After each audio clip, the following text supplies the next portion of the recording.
how you feel when you saw the Better Globe farm? Well, first of all, I've seen them all on videos and stuff, but the moment I came here and see the reality of it, it's quite different.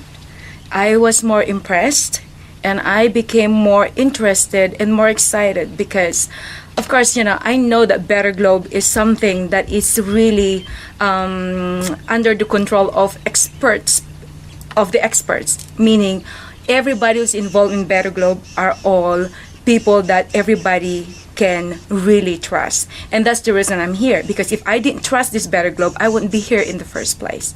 So my full trust, 100%, if I can say thousands of %, you know, I can say that, because it's very important to get, you know, somebody who would really trust into this, you know, especially where it involves a lot of investments or whatever. You know, this is not a simple investment.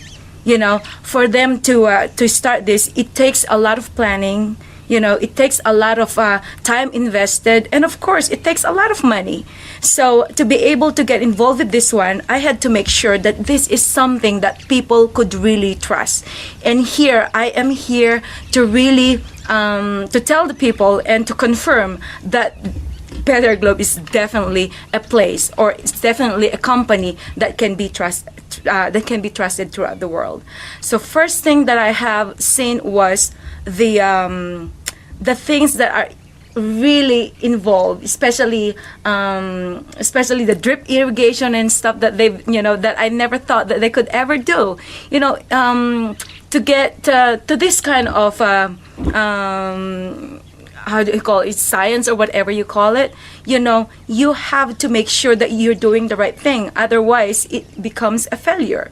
So when I have learned a lot of things, like especially those, you know, putting those drip irrigation and putting that tank or whatever, but in a way that they can actually conserve a lot of money to it. Because I know that putting something like that involves a lot of money, but for them putting it and then using just how do you call the soil and everything like that. And of course, you know, for me, it's a different kind of expertise, you know. It's a different kind of intellectual thing that they have involved, you know, they've put into it. So I can say that whoever thought about those stuff, you know, they are really, really very intelligent. They're really very smart. And of course, they had to use a lot of things in a conservative way, and everything. I was just so impressed, you know. In general, I never thought that Better Globe could possibly do certain things that I've never ever thought about before. So actually, I don't know anything about forestry, but I have seen, especially Mr. Yan, actually, who's behind that stuff, and of course, the managing director, that's Mr. JP, the Prince, of course, you know, to be able to learn a lot, you know, about what they have done. For me, it's just like, it's an excellent, you know, I was really amazed. And of course, whoever the first person who really thought all about these things, it's really very, very impressive. So I really give a salute, especially to the president of Better Globe, Mr. Rino Solberg, who's really, you know, who's the master of all these things. So for me, I was quite impressed. I can't really say anything more because there are really a lot of words to be able to put, you know, together in order to describe what they have done. What is your impression of the Better Globe forestry farm? Which one of them? No, the farm is the one that was Kibwezi, yeah? Kibwezi farm, yes. Kibwezi. It's very interesting to see the methodology of how the you know, how we're working over there with techniques for irrigation in arid and semi-arid lands, and to see that there is actually science behind everything we do. Nothing is left to luck. Everything is done methodically, and every single detail is taken care of over there in our testing farm.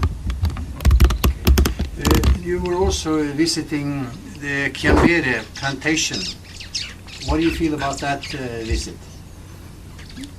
Well, it was my first opportunity to see from near how it's a mukau tree.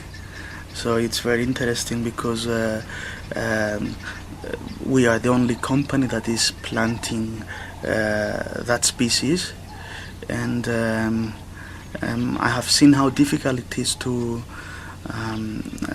be sure exactly what to do to grow it. But on the other hand, I have also seen how beautiful it is to see lots of mukau trees 3-4 years old standing. You create in an arid land, you create again a forest, you create green again. So and from the commercial point of view, that is an excellent quality timber.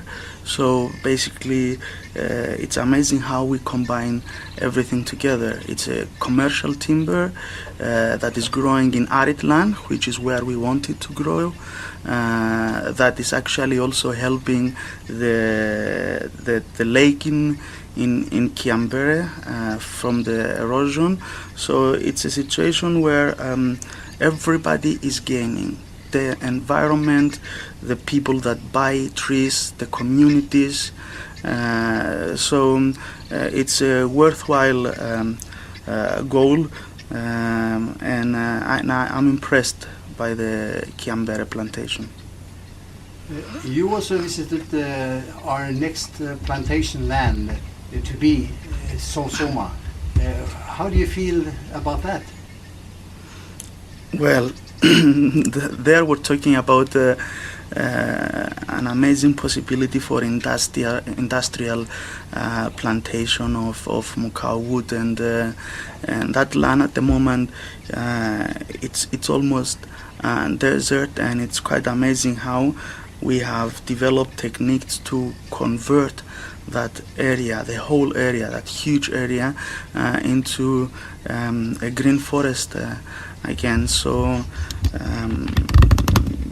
as I say to people many times, is like if you go to Sosoma and you look at that land and then you think what we're trying to do over there, I would say it's a project done by people who dare to dream, which is so rare in these days. Can you please tell us a little bit about what you think, like a tree like mukau, what can that be as an investment, do you think, for people in general? Yeah, well, investments, people want returns on investment. So when you talk about trees, you talk about something that grows fast. Mukau grows quite fast. We can safely say that between 15 and 20 years a complete block of mukau can be cut, and then we have its wood, and we can already start with some preliminary return about 7-8 years when we do thinning. Now when I look at the professional publications like from ITTO, the International Timber Trade Organization, which has its headquarters in Japan, they have monthly news bulletins where you can see an overview of prices of timber and logs of tropical timber species. I can see that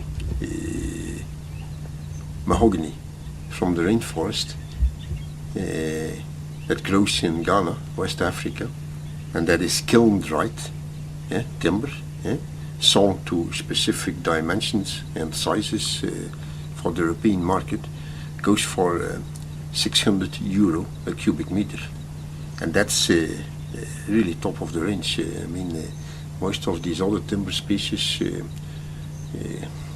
will go for less, and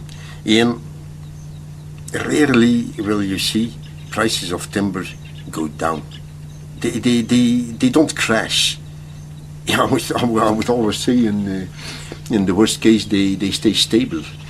And you see, timber is a commodity, and certainly tropical hardwoods that will become relatively scarce in the future. Fine, for some things it can be substituted by, say, hardwood from temperate regions, oak, beech, these kind of things. But still, timber is a beautiful material. People like timber in construction, in their houses, in furniture, and even substitutes like plastifying things. It happens. Also, frames for windows. You get aluminium frames and all these things. But really, people still do love wood to such an extent that they will always be willing to pay a premium price for a nice tropical timber. And Mukau definitely is in that category. So I think if I start thinking a little bit wild, I could even imagine that in certain countries like Arab countries that do not grow any wood because it's too dry, within some years, or even Chinese, they can start stockpiling timber. I wouldn't be surprised actually. People attach so much value to timber for all kinds of reasons, sentimental, beauty. I see it as a very good investment, and certainly I would not put any money in the bank anymore. Sooner or later it crashes and you lose 1/3 or half of it, and this does not happen when you have invested in wood. Could you please tell us what do you feel about, first of all, that you're involved with Better Globe, and what do you think about the prospective work of Better Globe to use wood and forest to eradicate poverty in Africa? Well, I like the vision and the philosophy behind all this work of Better Globe, and in fact that's one of the reasons I started working for them. It's not raw capitalism. There is a charity angle inside, which makes it very attractive, because still it is business. A lot of my life I've been working in aid, international aid, and I've seen so much aid going to waste. And in the end I'm convinced that real development goes through business. And if you have a business where you can combine some poverty eradication with making money, well, that's it. That's the way forward. And now you see poverty eradication. Where do you have poverty in Africa? You have poverty in Africa everywhere, but mostly concentrated in two places. You have it in the slums, which are surrounding the big cities, and you have it in the countryside. So, and these slums, they're growing on a yearly basis. It's explosive. Young people then don't want to live in the countryside anymore. The television, the mobile camera, the mobile phones and all these things, it has opened their eyes, and they want a better future. And in most places in the countryside, well, better future is not there. And why? Because you need to create jobs. How can you create jobs in the countryside? The best thing is that you produce a commodity that you can process and that you give an added value, and you can have plants and you can create jobs and you can create real development in the middle of nowhere. And which kind of commodities can you create in the countryside? Not that much. Well, yeah, you can find a mine, you can have a gold mine, you can have a diamond mine, you can have a copper mine. You mine it, you destroy the environment. But if you plant trees, now there you are. And you have all this place, all this dry land where the trees are in fact the only thing which can be grown profitably, that is sustainably, so you do not destroy the environment. And in this era of public conscience about global warming, people are really in favor of planting trees. I would say we are really on the right track.